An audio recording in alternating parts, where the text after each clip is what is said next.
The gray walls of prison cell number 417 in the Winnebago County Maximum Security Facility had long been a familiar backdrop for Edward Keller. Over the past 6 years, the 30 square meters he shared with his cellmate had become his entire world.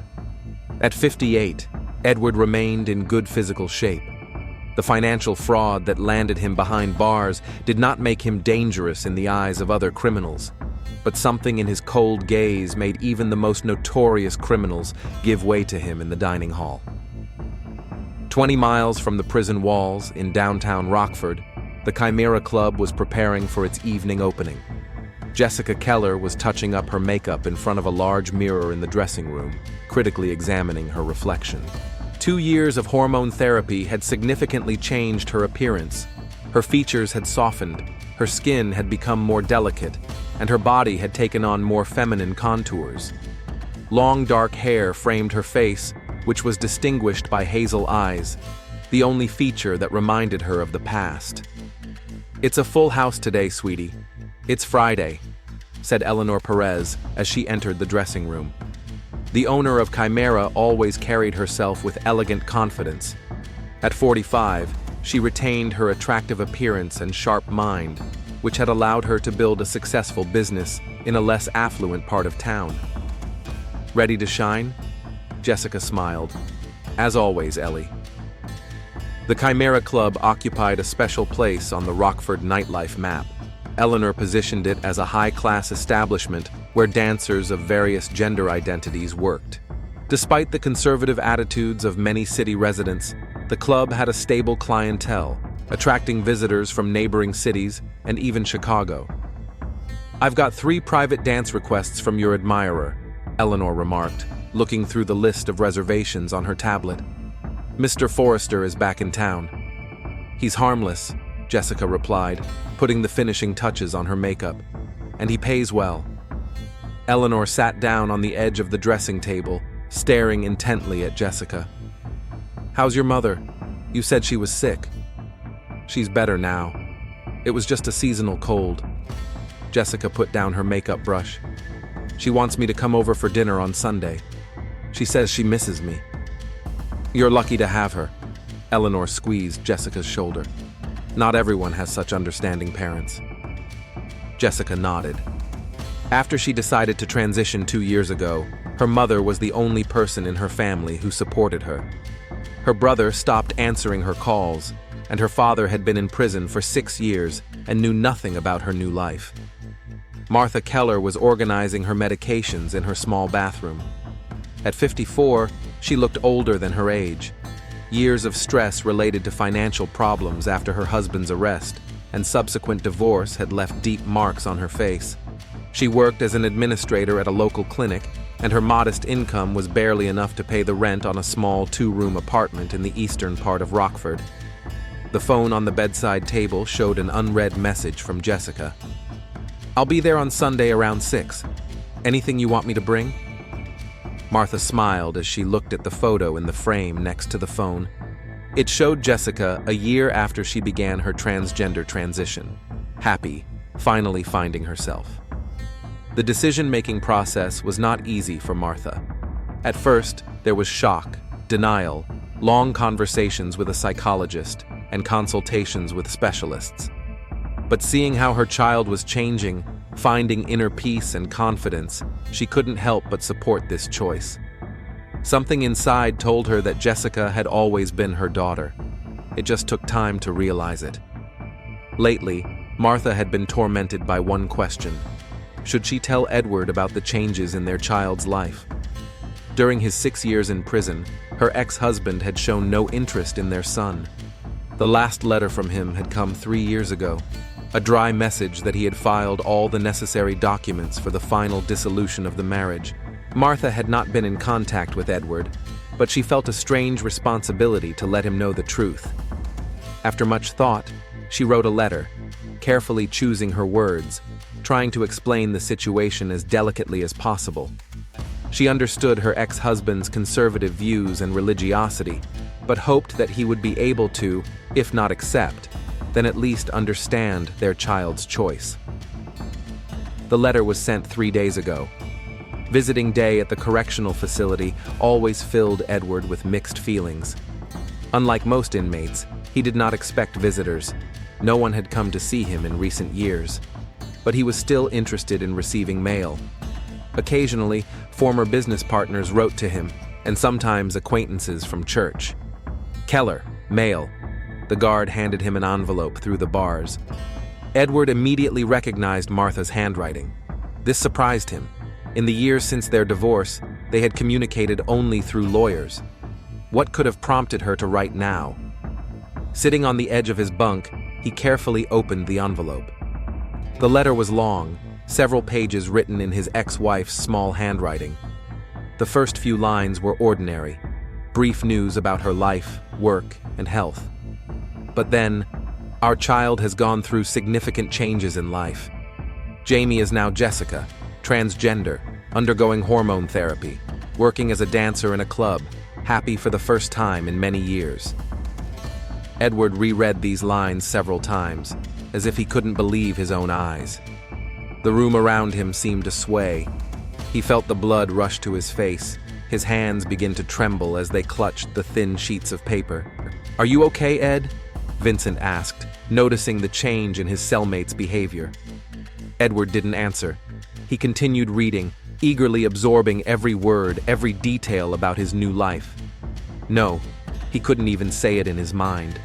His son, his boy, whom he had taught to play baseball, with whom he had gone fishing, now called himself by a woman's name, wore dresses, and worked in a strip club. Sodom and Gomorrah, Edward muttered, crumpling the letter. My own son. Vincent watched his cellmate closely. He saw Edward's expression change from shock to rage, then to a cold, frightening calm. Bad news? He asked cautiously. Edward slowly turned to Vincent. His eyes were dry, but they showed such determination that Vincent involuntarily took a step back. Vince, Edward's voice sounded unexpectedly even. Remember when you told me about your friend who managed to get out of here through the laundry room? Vincent frowned. They rarely discussed such topics. Edward always kept his distance from prison talk about escapes and rule violations. Yes, but that was before they installed the new cameras, he replied cautiously. That trick won't work now. What if we find another way? Edward sat up straighter, his gaze focused. You said you have connections among the guards. Ed, what are you thinking? You only have 9 years left. With good behavior, they might reduce it to 6 or 7. Is it worth the risk? Edward carefully folded the letter and hid it under his mattress. His movements were methodical, as if he had already made up his mind and was now simply carrying out the necessary steps. Some things can't be ignored, Vince, he said quietly. Sometimes you have to take action to fix what's gone wrong. My son is confused, he's been deceived, he needs help. Vincent understood that there was more to these words than just a desire to help. But he also knew that Edward had always been generous and fair to him, protecting him from trouble with other inmates and sharing parcels from the outside world. Listen, let's not rush into anything, Vincent said, sitting down next to Edward. Tell me what happened. Maybe there are other ways to solve the problem. Edward was silent for a few seconds, then handed Vincent a crumpled letter. Read it yourself. While Vincent read, Edward stared out the small barred window of the cell.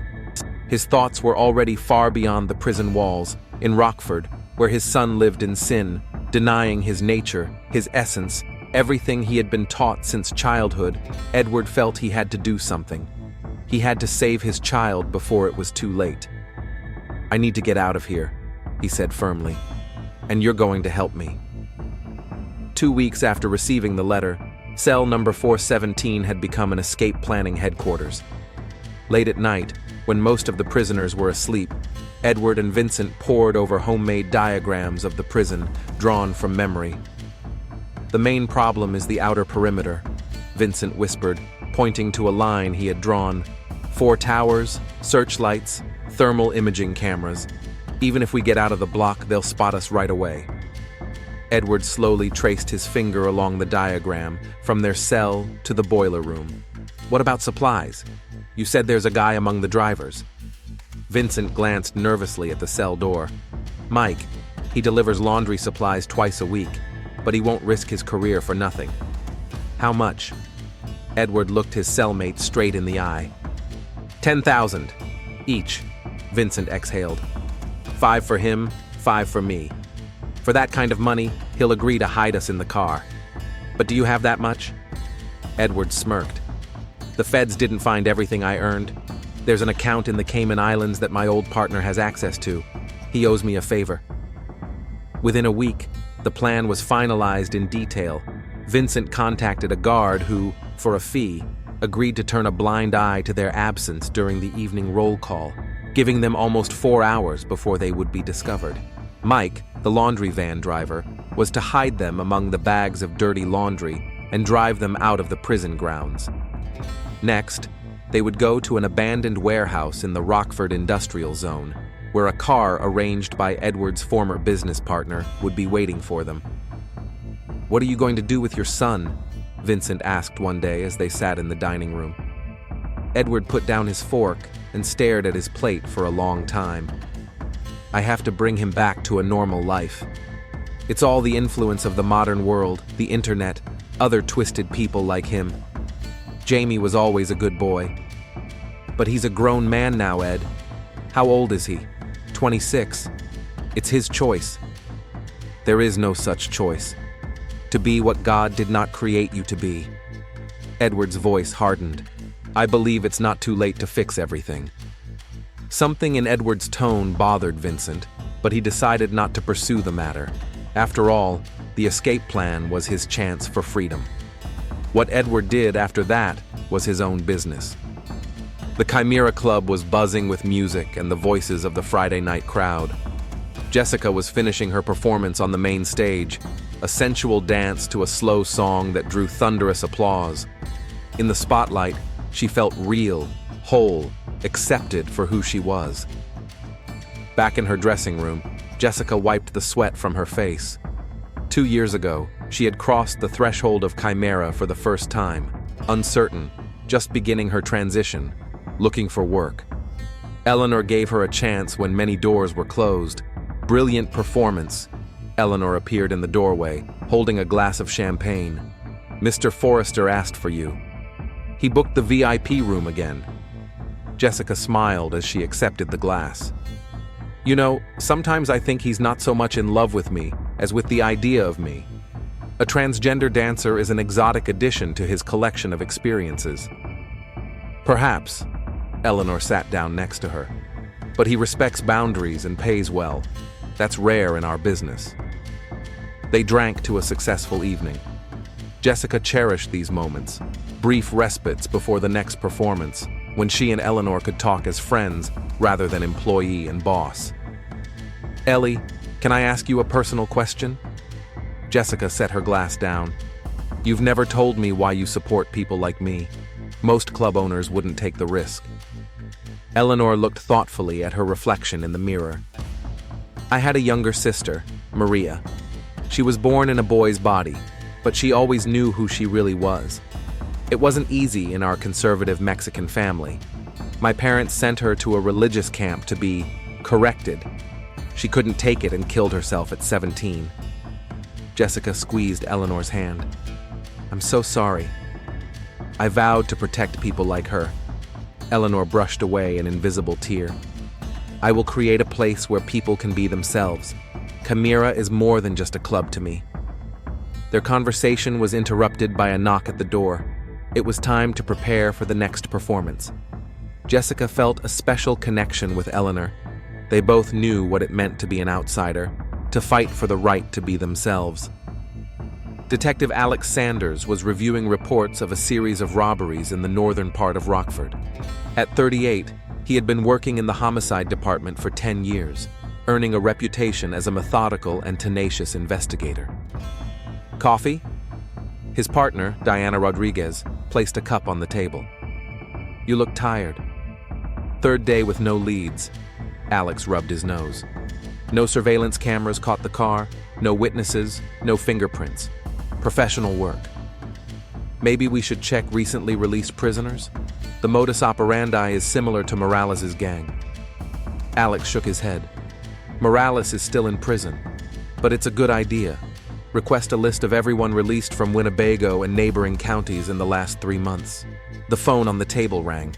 Alex listened to the caller, taking notes in his notebook, his face becoming more and more focused. "What's going on?" Diana asked when he finished the call. "Escape from Winnebago Correctional Facility. 2 inmates, Edward Keller, financial fraud, and Vincent Donahue, armed robbery." Alex quickly scanned the data on his computer. Keller is 58, served 6 of 15 years. Donahue is 35, served 3 of 8. "I don't understand why they're calling us. This is a matter for the feds and the marshals." "Keller is local. He has connections here, and prison officials believe he may remain in the city. We're being asked to assist in the search." Alex opened the database and entered Keller's name. I wonder what could have made a man with good behavior, who had only 9 years left to serve, take the risk and escape. "Maybe he had a good reason to get out," Diana remarked, looking at Keller's photo on the screen. "Family? Money? Ex-wife, 26-year-old son, divorced after his conviction." Alex leafed through the file. "Let's start with them. Maybe they know something." Wednesday evening was cold for early autumn. The laundry van left the prison gates right on schedule at 7:30 p.m. At the wheel was Mike Jenkins, an employee of a contracting company that had been servicing the prison for 10 years. No one noticed his nervousness. He had always been a quiet guy. In the back of the van, buried deep in bags of dirty laundry, lay Edward and Vincent. Breathing through the thin plastic tubes leading outside was difficult, but tolerable. The vehicle was searched at the exit according to standard procedure, a cursory inspection of the cab and a quick glance into the back. The van drove for about 30 minutes before stopping. They heard the back door open. "All clear. Get out." Mike's voice sounded muffled. Edward got out first, greedily gulping in the fresh air. They were in an industrial area on the outskirts of Rockford, an abandoned warehouse with broken windows, surrounded by empty parking lots. "Your friend said the car is in the garage behind the warehouse." Mike pointed to a low building behind the main structure. "The keys are under the front right wheel. I've done my part." Vincent handed him the envelope. As agreed, 5,000. Mike quickly counted the money and, without saying goodbye, got back into the van. A minute later, its taillights disappeared into the darkness. "Let's go." Edward was the first to move toward the garage. His legs were numb from lying in an uncomfortable position for so long, but the adrenaline rush of the escape gave him strength. An inconspicuous 10-year-old gray Ford with tinted windows was waiting for them in the garage. 2 bags with clothes, documents, and money were lying on the back seat. "Your partner didn't let us down," Vincent said, as he changed clothes and examined the driver's license with someone else's name on it. "Daniel Foster? Seriously?" "The documents are temporary, just to get out of town." Edward was already studying a map of Rockford. "Tomorrow we'll contact someone who can get us real IDs." Vincent started the car. "Where are we going?" "A motel on the south side. Cheap, no cameras, cash only." Edward closed his eyes. The plan had worked perfectly, but the real difficulties were just beginning. "We'll spend the night there and start searching tomorrow." The drive to the motel took about 40 minutes. They avoided the main roads, taking detours through industrial areas. News of the escape must have already spread, but for the first few hours they had the advantage. The prison authorities could be hiding the information, trying to find the fugitives on their own to avoid a scandal. The Blue Star Motel lived up to its reputation. Shabby walls, dim signs, an indifferent clerk who took a week's worth of money without even looking at the guests. In the room, Edward's first move was to turn on the small TV and tune it to the local news channel. So far, there had been no reports of the escape. "How are you going to find your son?" Vincent settled into the second bed, opening a can of beer from the mini fridge. There was no address in the letter. "The Chimera Club. Let's start there." Edward took a notebook out of his bag and began to write down a plan of action. We need to find out when he works. And then what? Break into the club and drag him home? Ed, he's a grown man. I just want to talk. Edward looked away. Explain what he's doing to himself, to his soul, to his future. Bring him back to a normal life. Vincent snorted skeptically, but said nothing. Something in Edward's eyes made him doubt his peaceful intentions. But right now he was too exhausted from the escape to argue. Tomorrow I'll go on a reconnaissance mission, Edward continued, unpacking his bag on the bed. Among the clothes and money, Vincent noticed something metallic. Is that a gun? He stood up, tense. Insurance. Edward put the weapon back in the bag. Just in case. I don't plan on using it. Vincent felt a chill run down his spine. He hadn't mentioned the need for a weapon when they were planning the escape. It was Edward's initiative, and that was alarming. Listen, Ed. Vincent chose his words carefully. I helped you get out because you've always been honest with me. But if you're planning something illegal, I don't want to be a part of it. Edward looked at Vincent for a long time, then smiled faintly. Don't worry. I just want my son back. Everything will be fine. But something in his eyes said otherwise. The damp morning of his 5th day of freedom greeted Edward Keller with dim light filtering through the motel's tattered curtains. He had been sitting in a rented car for 3 hours, opposite a 2-story building in the eastern part of Rockford, where, according to his observations over the last few days, Jessica lived. The small River Gardens apartment complex attracted students and young professionals with its low rent and proximity to the city center. Edward adjusted his cap, pulling the visor down lower, and raised his binoculars to his eyes. Hours of observation were beginning to pay off. He had studied Jessica's schedule, her routes, her habits. On weekdays, she left the house around 3 in the afternoon and walked to the bus stop. In the evening, she returned by taxi, usually after 2 in the morning. Edward followed her to the Chimera Club several times, but did not go inside, fearing to attract attention. There he is, our boy, Edward muttered when he saw the familiar figure in a light coat coming out of the building. Jessica was taller than Edward remembered, with long dark hair and a graceful gait. Even from a distance, he could see how his child's appearance had changed. Feminine features accentuated by makeup, soft movements, confidence in her posture.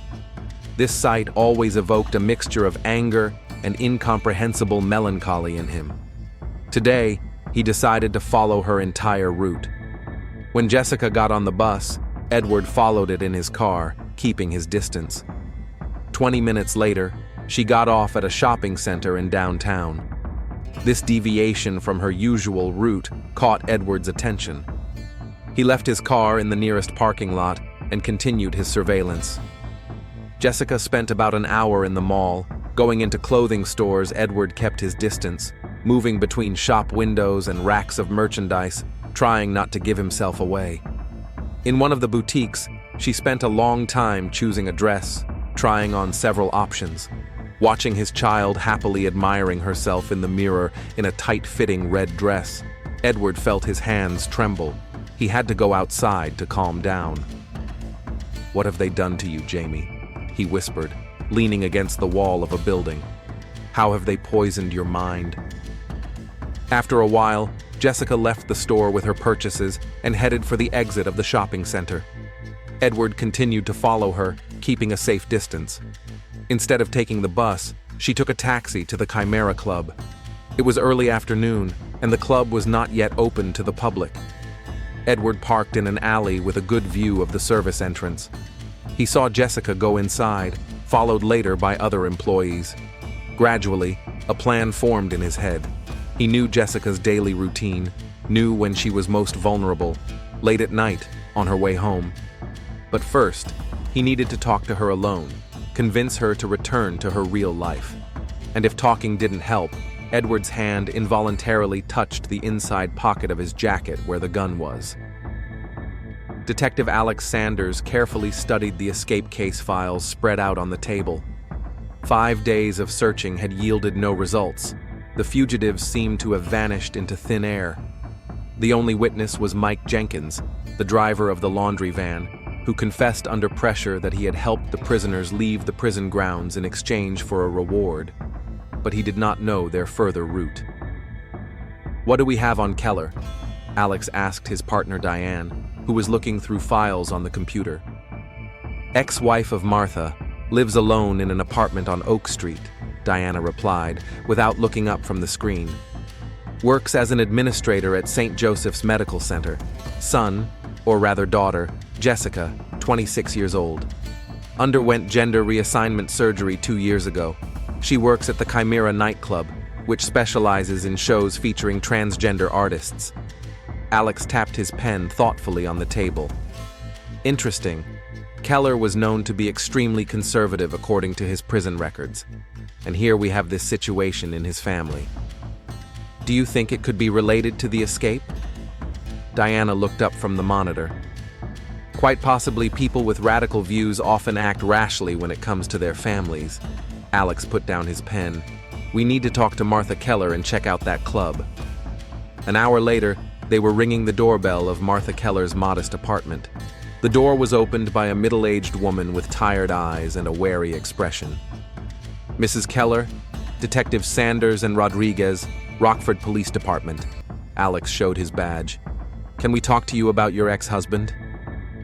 Martha paled, but silently stepped aside, letting them in. The small living room was clean and tidy, although the furnishings betrayed modest means. On the table was a photograph of a young woman, Jessica. "I heard the news," Martha said quietly, sitting down in an armchair. "The prison called me 2 days ago. They asked if Edward had tried to contact me." "Did he?" Alex watched her reaction closely. "No, I haven't seen him in 6 years." She looked away. "We divorced after his arrest." "Mrs. Keller, we have reason to believe that your ex-husband may try to find your daughter." Alex nodded at the photograph. "Have you been in contact with him recently? Perhaps writing letters?"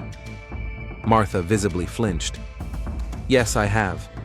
About 3 weeks ago I wrote to him. For the first time in several years." "What was the letter about?" Diana asked gently. Martha clasped her hands on her lap. "I told him about Jessica, about her transition. I thought he had a right to know. It was stupid, I know." "It wasn't stupid," Alex reassured her. "But considering your ex-husband's views, didn't you think this news might upset him?" "Of course I did. But I didn't think he would." Martha's voice trembled. "Do you think he ran away because of this? Because of Jessica?" "It's possible," Alex said, taking out his notebook. "Did you warn your daughter?" "I tried. I called her yesterday, but she said I was worrying for nothing," Martha said, looking anxiously at the detectives. "Jessica hasn't spoken to her father since his arrest. She doesn't know how unyielding he can be." "We need to talk to your daughter urgently." Alex stood up. "Where can we find her?" Eleanor Perez approached the window of her office overlooking the alley behind the Chimera Club for the 3rd time that evening. Her intuition, honed by years of working in the nightlife industry, told her that something was wrong. "That guy again," she muttered, noticing the man in the cap sitting in a car across from the service entrance. For the 3rd night in a row, she had seen this figure watching the club.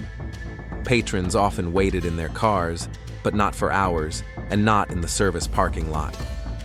Eleanor returned to her desk and checked the surveillance cameras. The club's security system was sophisticated.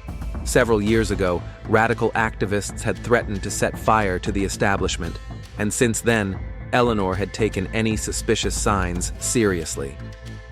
"What do you want, buddy?" She zoomed in on the image, trying to make out the observer's face, but the visor of his cap hid his features.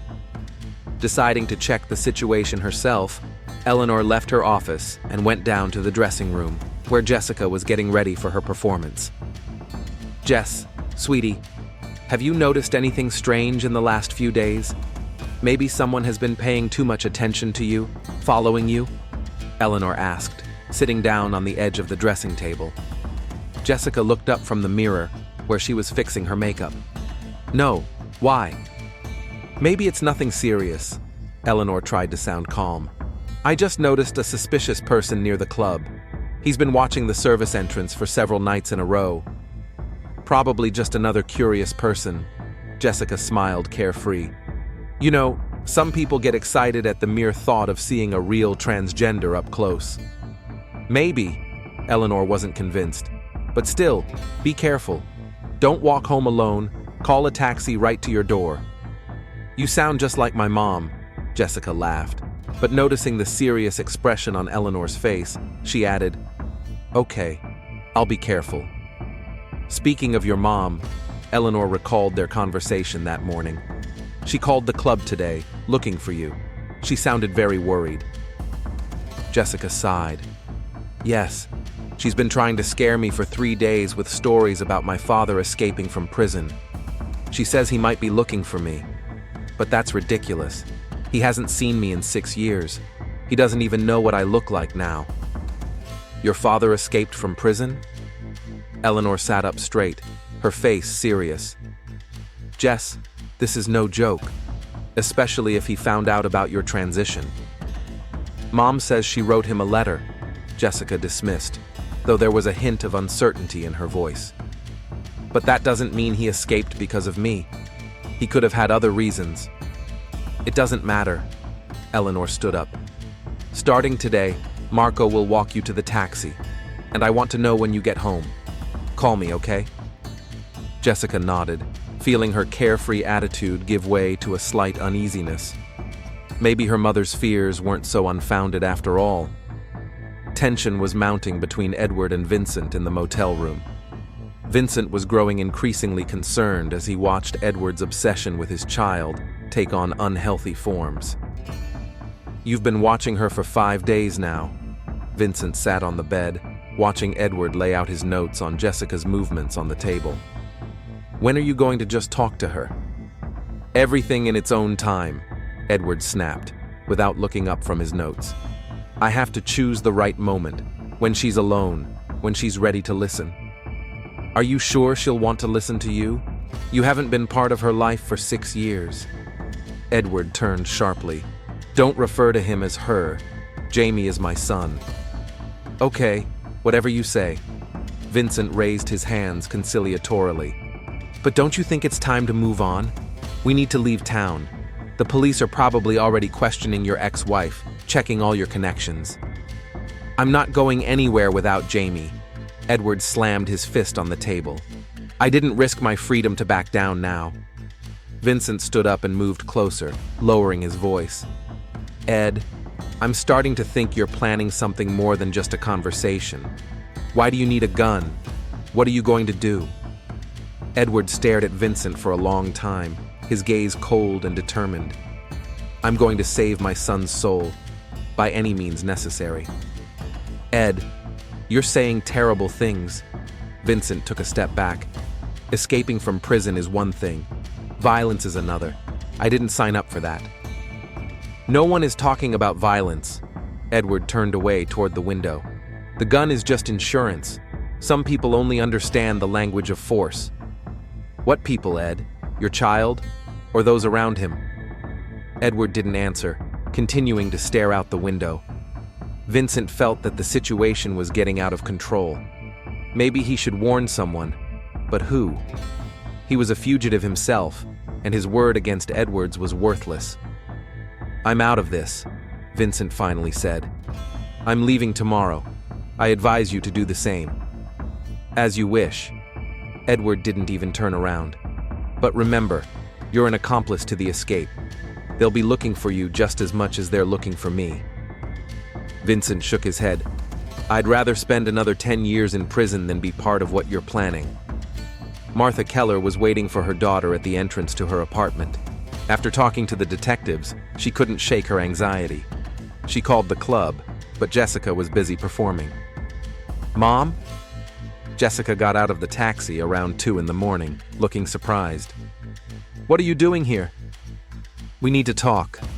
Martha hugged her daughter, and they went up to the apartment together. Inside, Martha's first move was to check the locks on the windows, which did not escape Jessica's attention. Mom, you're scaring me. Jessica said, taking off her coat and shoes. "What's going on?"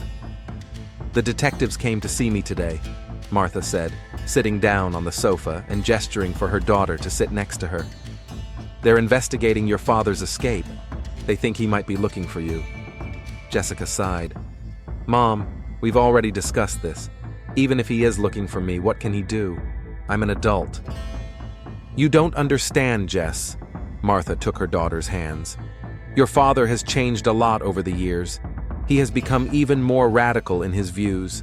And when it comes to religion and morality, he can be unpredictable." "So you think he might hurt me?" Jessica finally began to take the situation more seriously. "I don't know," Martha replied honestly. "But the detectives think it's possible. They asked me to tell you to be careful and report any suspicious people or situations." Jessica looked thoughtfully out the window. "Eleanor said someone has been watching the club for the last few days." "What?" Martha gasped. "Why didn't you tell me?" "I didn't think it was important," Jessica said, lowering her head. "I thought it was just another curious onlooker." "Jess, please stay with me for a few days," Martha asked. "At least until the police find your father." "Mom, I have a job. I can't just drop everything because of some assumptions." Jessica hugged her mother. "But I promise to be more careful. I'll always take a taxi and ask the security guard to walk me home. And if I notice anything suspicious, I'll call the police right away." Martha wanted to argue, but she knew that her daughter had inherited the stubbornness of both her parents. "At least promise me you won't go anywhere alone. And call me every evening after work." "I promise." Jessica kissed her mother on the cheek. "And don't worry so much. The father I remember would never hurt me." Edward Keller's 7th day of freedom was cold and rainy. Sitting in a rented car opposite the Chimera Club, he watched as the last patrons left and the staff cleared out. Vincent had left yesterday, taking his share of the money and promising not to reveal Edward's plans. Now he was alone with his obsession. At 3:21 a.m., the service door opened and 2 figures appeared on the threshold. Edward tensed when he recognized Jessica by her light-colored coat. Standing next to her was the club's security guard, who now accompanied her to the taxi every night. This complicated the plan. Edward waited patiently. The taxi arrived 5 minutes later. The guard watched Jessica get into the car, then returned to the club. Edward followed, keeping his distance from the yellow car as it slowly made its way through the deserted streets of Rockford. He knew the route by heart, but today he noticed something unusual. The taxi did not turn onto the usual street. He followed it until the car stopped near a 24-hour pharmacy. Jessica got out of the taxi and headed for the entrance. Edward saw the driver drive away. Apparently, she had let him go. This was the chance he had been waiting for. He parked across the street, pulled his cap down over his eyes, and got out of the car. The pharmacy was empty, except for a sleepy pharmacist behind the counter and Jessica, who was studying the shelves of medicines. Edward stopped at the entrance, gathering his thoughts. He hadn't seen his child in 6 years, and now a stranger stood before him, with feminine features, dressed in women's clothes, wearing makeup, with long hair. Jessica approached the cash register to pay for her medicine when she noticed a man staring at her in the security mirror. Something in his gaze made her flinch. "Jamie," Edward said quietly as she walked past. Jessica stopped when she heard her former name. She slowly turned and looked at her father's face for the first time in 6 years. "Dad?" Her voice trembled. "What are you?" "We need to talk." Edward nodded toward his car. "Please." After a moment's hesitation, Jessica agreed. They got into the car, Edward behind the wheel, Jessica in the passenger seat, her bag on her lap, ready to jump out at any moment. "Why did you do this to yourself, Jamie?" Edward asked. "Why? We raised you in the faith, taught you to distinguish between right and wrong." "My name is Jessica," she replied quietly but firmly. "And I didn't do anything to myself. I just became myself, who I always was inside." "It's a deception, a devilish temptation." Edward shook his head. God created you a man, my son. I don't reject anything. Jessica took a deep breath. I'm just living my life, Dad. For the first time, a truly happy life. Happy? Dancing half naked in a club for perverts? Edward slammed his palm on the steering wheel. That's not happiness, Jamie. That's sin and delusion.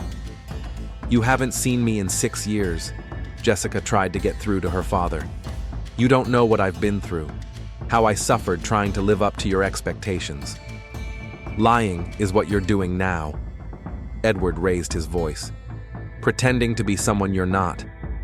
Jessica reached for the door handle. This conversation is pointless. No. Edward started the engine. We're not done yet. The car started moving. Jessica tried to open the door, but Edward activated the central locking system. Please let me out. Her voice trembled. We'll talk somewhere quiet. Edward drove through the deserted streets, leaving the city center behind. I won't hurt you. I want to help. I don't need help. Jessica searched for her phone in her bag. Stop immediately, or I'll call the police. Edward turned into an abandoned industrial area where warehouses once stood. He turned off the headlights, stopped the car, and turned to his daughter. I escaped from prison for you. His voice sounded frighteningly calm. To save you, to bring you back to your real life.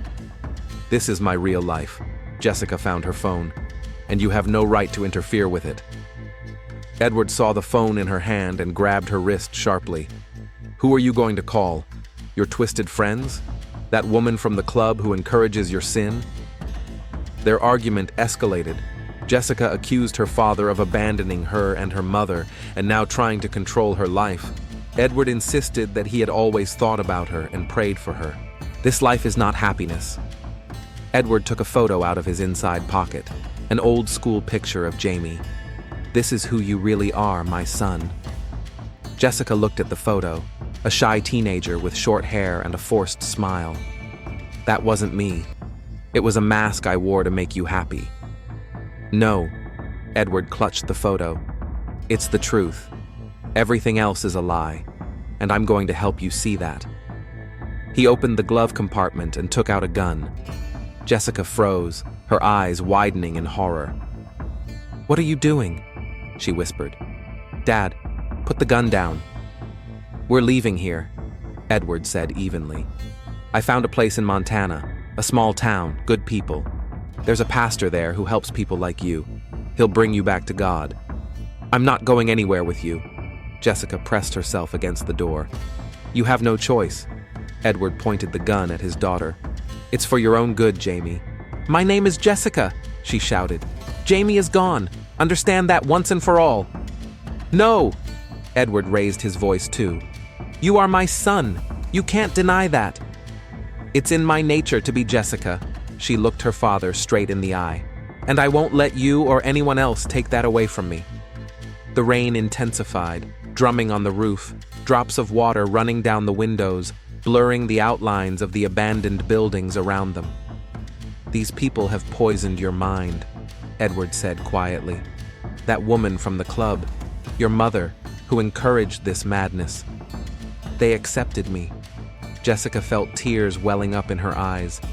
They loved me for who I am. That's not love, Edward shook his head. Love is telling the truth even when it hurts. Love is doing what is necessary to save a soul. Dad, please. Her voice trembled. This isn't you. You wouldn't hurt me. I know that. I have to save you. Tears welled up in Edward's eyes.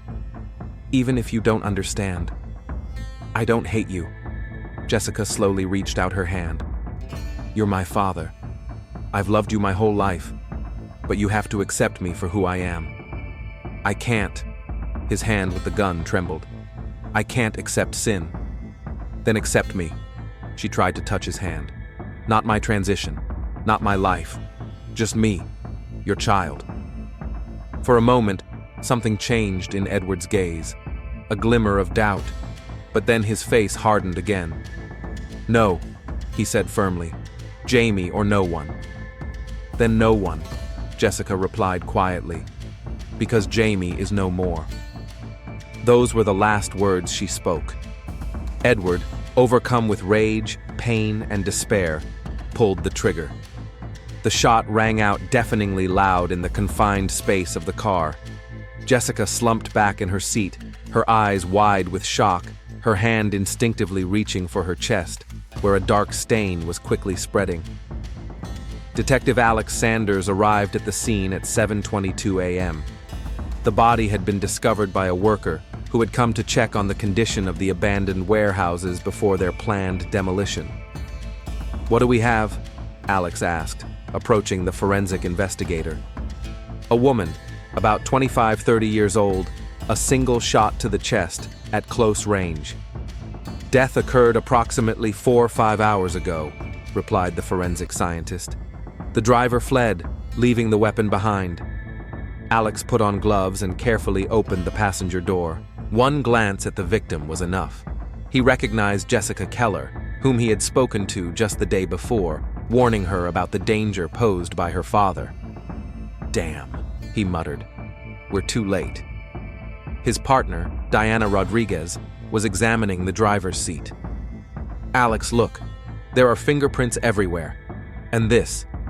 She pointed to an old photograph that had fallen between the seats. Jamie Keller Jr. "It's him." Alex clenched his fists. "Edward Keller. He killed his own child." "There's something else." Diana showed him a bag with a phone. The last number dialed was 911, but the call wasn't completed. "Time of death?" Alex asked the medical examiner. "Preliminarily between 3:30 and 4:30 a.m., the expert replied. "I'll be more precise after the autopsy. We need to inform the mother." Alex took off his gloves. "And intensify the search for Edward Keller. Now it's not an escape, it's first-degree murder." Soon his phone rang. It was the officer on duty at the station. "Detective Sanders, a man has just come to us claiming to be escaped convict Vincent Donahue. He says he wants to testify against Edward Keller." Vincent Donahue sat in the police station interrogation room, his hands cuffed. When Alex entered, Vincent looked up, his face a mixture of fear and determination. "I know where Edward might be," he said, "and I know what he did." "How do you know about what happened?" Alex turned on his tape recorder. "I don't know for sure." Vincent looked down. "But I was with him until last night. I saw how obsessed he was with saving his son. I saw the gun. I heard him say he had to fix the situation at any cost. I left because I realized he wouldn't stop." "Why didn't you come sooner?" "Fear? Stupidity? I don't know." Vincent shook his head. "But this morning I saw the news. A woman killed in a car. I realized it was Edward's doing." Alex showed Vincent a photo of Jessica Keller. "Do you know this woman?" "No." Vincent looked closely at the photo. "I've seen photos from before her transition. Edward showed me old family photos, but I've never seen her like this." "Where could Keller be hiding?" "He has an acquaintance in the south of the city, a former business partner." Vincent gave the address. "Or he might be heading to Montana. He mentioned some pastor there who cures transgender people." "You're facing serious time for escaping, Mr. Donahue." Alex stood up. "But your cooperation will be taken into account." "I know." Vincent looked up. "I deserve to be punished. But Edward has to answer for what he did. I didn't think he was capable of that." "People blinded by hatred are capable of terrible things." Alex headed for the door. "Especially when that hatred is disguised as love and care." Edward Keller sat in an abandoned hunting cabin in the woods, 30 miles from Rockford. The cabin belonged to an old friend who had no idea that Edward had escaped from prison. He sat motionless, staring into space, his hands still seemingly covered in blood, even though he had been rubbing them furiously for hours. Outside, he heard the sound of approaching sirens. Edward slowly raised his head. He knew they would find him sooner or later. Perhaps Vincent had told them about the cabin, or the police had tracked him down by the car he had abandoned a few miles away. He wasn't going to run or resist. Everything he had lived for had been destroyed by his own hands. He gathered the photographs, folded them neatly into his pocket, and stepped out onto the porch of the cottage, where the first rays of sunlight were illuminating the clearing where the police cars had stopped. Detective Sanders leaned over a map of the county spread out on the table in the operations room. Red markers indicated possible hiding places for Edward Keller, as described by Vincent. "We checked his ex-partner's house." Diana Rodriguez pointed to a mark in South Rockford. "It's empty, but neighbors saw a car similar to the one at the crime scene last night." Alex rubbed his chin. "He's looking for temporary shelter." According to Vincent, Keller had a backup plan, a hunting cabin in the woods belonging to an old friend. "We found the owner," Diana confirmed. He didn't know about Keller's escape, but he confirmed the existence of a cabin 30 miles north of the city. He provided the exact coordinates. "Assemble a capture team," Alex said, straightening up. "Keller is armed and has already proven he is willing to kill. No risks." In the next room, Vincent Donahue was supplementing his testimony, describing Edward's psychological state in the last days before the breakup. He was obsessed with the idea that he could fix his child. Vincent shook his head. He talked about some pastor in Montana who brings people like that back to normal. I saw the hatred in his eyes, a fanatical conviction that he was doing God's will. "Do you think he planned the murder?" asked the assistant district attorney. "No," Vincent thought. "He probably wanted to kidnap her, make her renounce her new identity. But Edward isn't the type to take no for an answer." In the cabin, Edward Keller sat clutching photographs in his hands. The clock on the wall read 6:32 a.m. After the murder, he returned to the city, to his business partner's house, but couldn't bring himself to go inside. Instead, he remembered the cabin where he used to hunt with his friends. An open Bible lay on the table in front of him. Edward searched the sacred texts for justification for his actions, but instead of comfort, he found only condemnation. "Thou shalt not kill," a simple commandment that he had violated in the most terrible way. "I thought I was doing your will," he whispered, looking at the yellowed pages. "Saving the soul of my child." But deep down, Edward already understood that his actions were guided not by love, but by fear, anger, and pride. Fear of a world that was changing too fast for him. Anger at those who accepted what he could not accept. Pride that made him believe he had the right to decide how another person should live. He carefully placed the photos in an envelope and wrote Martha's name on it. Then he added a short note.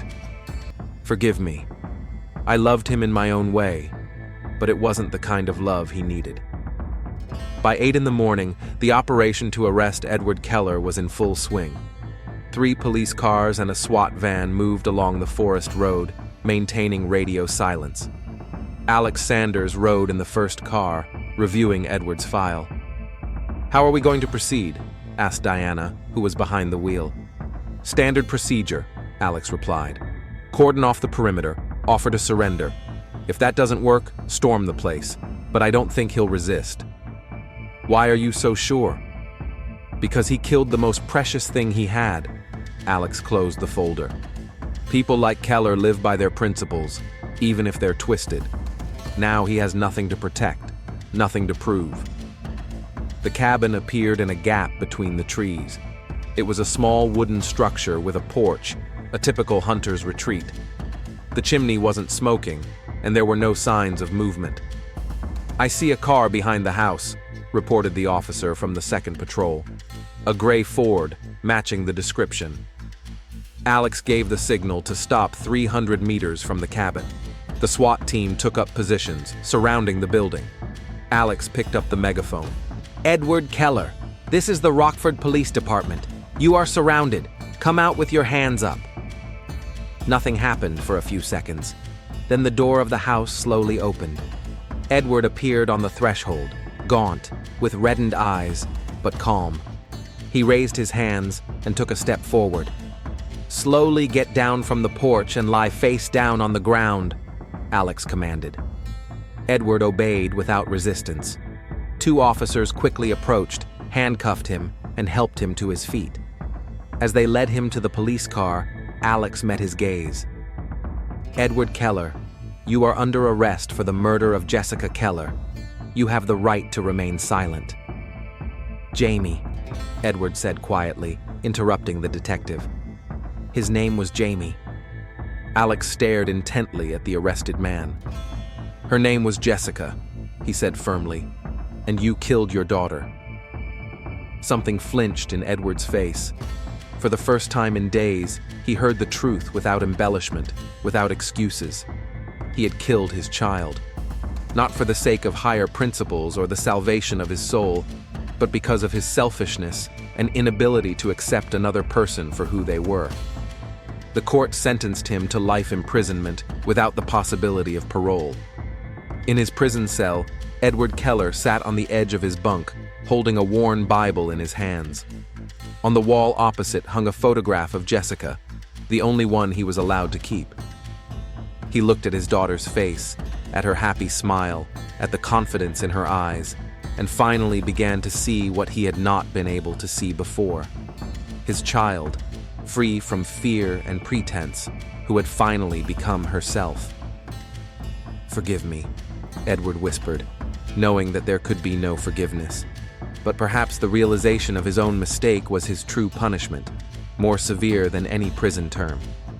Thus ended the story of Edward Keller, a man whose blind faith and inability to accept change destroyed his family, took the life of his child, and left behind only pain and regret. A story that reminds us that true love does not seek to change another person, but accepts them whole, with all their peculiarities and differences.